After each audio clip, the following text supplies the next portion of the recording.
Assalamu alaikum wa rahmatullah, barkanmu da wannan lokaci.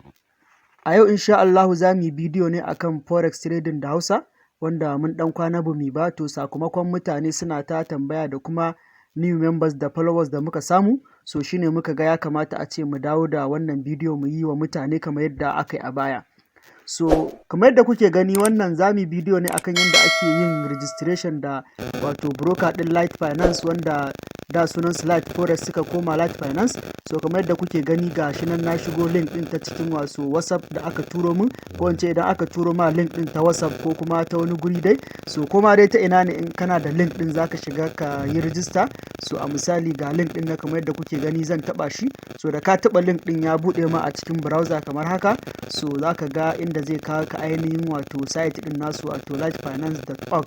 so wannan shine ainihin wato website nasu. So kun ga tallanin da suka sako mana na samina da suke yi, wanda za ku ga gashi nan akwai Benin, Ibadan, Abuja, Port Harcourt, Wari, Lagos, kwanaki sun yi a Kano. So kawai bari mu taba ƙasa sai ya wuce. So kamar yadda kuke gani gashi nan za ku ga an rubuta trade chart investment. So bari mu yi ƙasa. So idan ka yi ƙasa in ka shigo website din za ka ga abubuwa nan product ɗinsu ne da kuma services ɗinsu. So mutum zai iya shiga kafin ma ya register.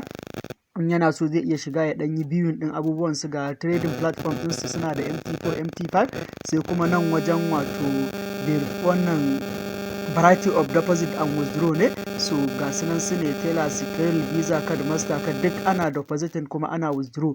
So in ka yi ƙasa dai zaka ga abubuwa ne da yawa duk da suka shafi wato Litefinance wato broker ɗinsu, wato broker na Litefinance, abubuwa dai da suka shafe su duk mutum zai iya gaggani.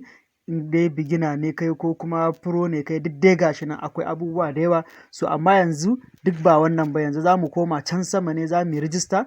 Kamar yadda na gaya muku za mu yi bidiyo ne akan yadda ake registration da ita wannan broker ɗin. So bari mu dawo sama. So akwai za mu iya shiga ta wajen ɗigo-ɗigon can guda uku, ko in ce layin can guda uku na sama. Za kuma mu iya shiga ta tsakiyar nan da aka rubuta try for free ɗin nan. So yanzu bari mu shiga kawai ta nan duk ɗaya ne. So bari mu taɓa wajen try for free ɗin nan. So za ku ga ya kawo mana wannan fuskar. Ga guri nan da aka rubuta sign in da kuma inda aka rubuta registration. So za ku gan su. So idan mutum yana da register kawai sai ya taɓa nan already. In kana da account, in baka da account kuma sai ka taɓa nan wajen da aka rubuta registration ɗin nan.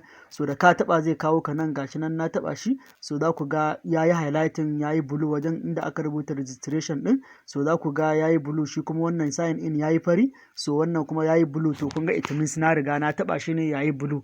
So gashi nan inda aka rubuta Najeriya ɗin nan shine gida na farko. So mutum idan ba ɗan Najeriya ba ne zai iya shiga nan gurin sai ya canza ya sa country ɗinsa. To amma bari mu bar shi a Najeriya. So tunda mu 'yan Najeriya ne gashi nan. So sai kuma nan mutum ya sa phone number, sai kuma nan mutum ya creating password, sai nan mutum ya bar shi a USD. Za ka iya zaɓar GBP ko Euro, so amma za mu bar shi a USD.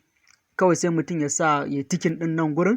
So da mutum ya yi tikin ɗin nan gurin shikenan ya gama, sai ya sauko ƙasa da inda aka rubuta register ɗin nan, kawai sai mutum ya taɓa. So da mutum ya cike wannan bayanan ya sa register, shikenan zai yi register da Litefinance broker. So sai kuma in ya buɗe ma kamar nan gurin bayan ka gama register, so wannan ita ce fuskar da zai buɗe ma. Za ka ga abubuwa nan da na yawa na an rubuta real account. So za su buɗe ma damar real account da ka register. Nan kuma chat wajen inda za ka yi magana ne da customer care ɗinsu da kuma sauran wato social media ɗinsu.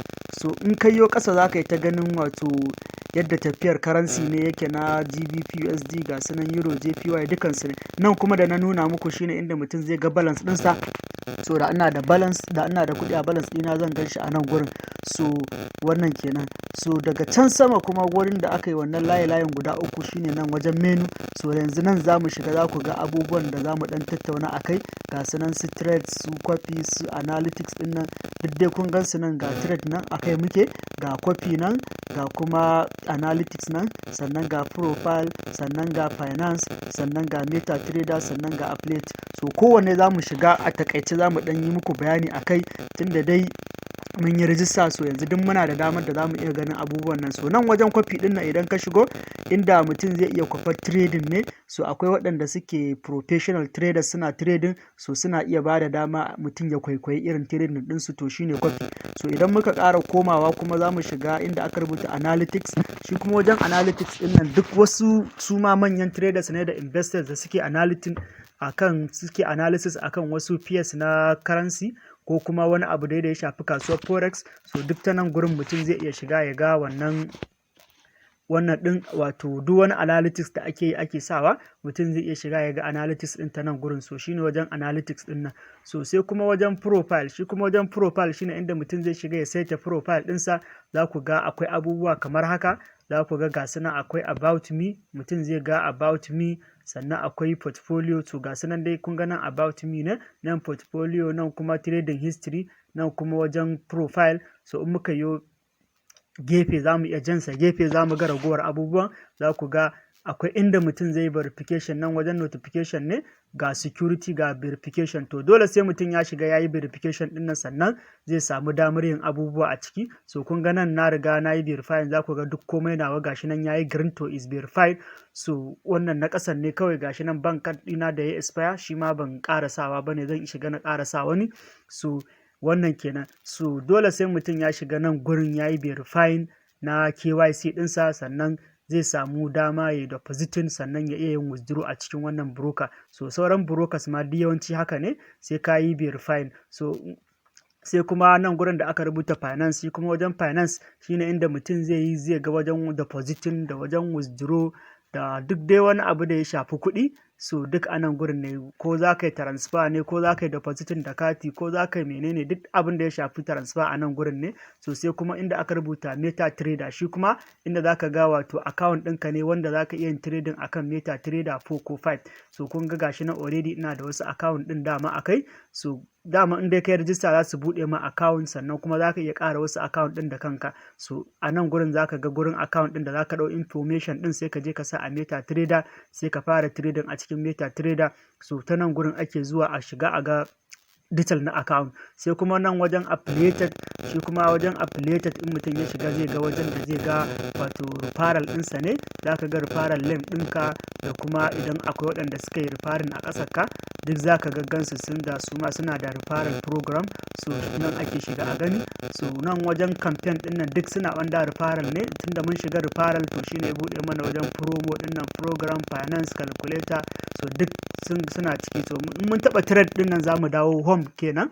So gashi nan daman a nan muka fara. So nan shine wajen trade inda mutum zai ga wannan ɗinsa. Nan gurin kuma mutum zai iya shiga profile. Za ku ga akwai profile, akwai deposit, akwai withdraw, duk mutum zai iya shiga ta nan. So kun ga na taɓa profile na shiga ta nan. So idan na ƙara komawa na taɓa ci, za ku ga akwai abubuwa da zan iya shiga bayan ma profile. So bari ku ga in na ƙara taɓa shi na dawo trade. So bari na ƙara shiga gurin ku gani wajen ɗan aron nan. So za ku ga ba iya profile ba ne, kun ga akwai profile, kun gan shi nan shine a farko wanda na shiga ɗazu, yanzu na fita. Kun ga profile, kun ga wajen depositing, kun ga wajen withdraw, sannan ga history na wato transfer na. So duk mutum zai iya gani a cikin nan gurin. So wannan kenan. To sai kuma a nan gurin ga wani guri nan da ban nuna muku ba, wajen chat ɗin nan. Shi kuma idan mutum ya shiga shine zai ga wajen wato support team inda za ka yi magana da su, za ka yi chatting da su. Duk in kana da wani issue ko kana da complaint, duk ta nan za ka shiga kai magana da su. So wannan ɗan abubuwan ga su nan, bari mu ƙara komowa trade ɗin nan. So kun ga yadda abubuwan suke a cikin wato wannan broker na Litefinance, wanda da su ne Lite Forex suka dawo Litefinance. So akwai mutane da yawa da suke so a yi musu bidiyo akan Forex. So shine na ce ya kamata a ce na samu lokaci na yi wa mutane trading, na yi wa mutane bidiyo akan yadda za su buɗe wato broker. So amma ba iya wannan Litefinance ɗin ba, insha Allah zan ƙara samun wani broker ɗin sai mu bidiyo, saboda ana ɗan samun bambance-bambance. Wasu broker ɗin ana ɗan samun bambanci. So sai kuma wani lokaci insha Allah in mun ƙara samun lokaci. Mun gode.